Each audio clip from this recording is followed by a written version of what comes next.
L'erreur serait de croire que personne ne gouverne l'Irak, même s'il n'y a pas de président issu des élections d'octobre 2021, pas de Premier ministre, pas d'équipe gouvernementale. Le pays fonctionne. Le Parlement vient à l'instant de se réunir pour débattre de ses relations avec Israël. Officiellement, Bagdad ne reconnaît pas Tel Aviv.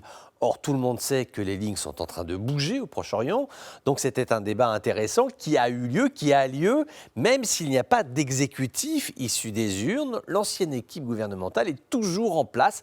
Elle fait le travail. Elle lance, par exemple, une opération militaire au nord du pays. Des colonnes de réfugiés commence à être signalé dans la province de Nivin. Les autorités de Bagdad vont se retrouver avec cette nouvelle crise supplémentaire à gérer. Il y a le dossier des nuages de poussière qui frappent l'Irak depuis plusieurs jours.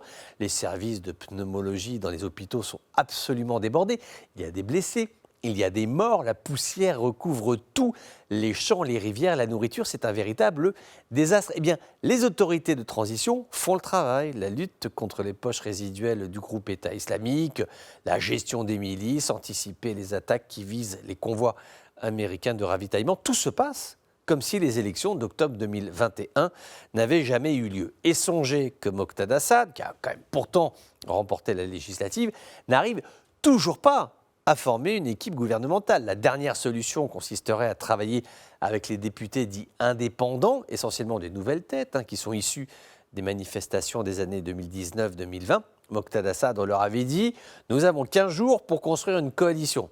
Et vu que ça ne fonctionne pas, là encore, il vient de décréter un délai supplémentaire de 40 jours, donc une quarantaine de journées durant lesquelles l'actualité sera dense et durant lesquelles Moqtada Assad ne fera rien parce qu'il n'arrive pas à se mettre en situation pour gouverner ou faire gouverner ses alliés. Alors qu'il n'y arrive pas, c'est une chose, après tout, c'est le choix des électeurs, mais ce qui est inquiétant, profondément inquiétant, c'est que ce processus démocratique irakien se révèle inopérant. La transition n'a pas eu lieu, le pouvoir n'a pas changé de main.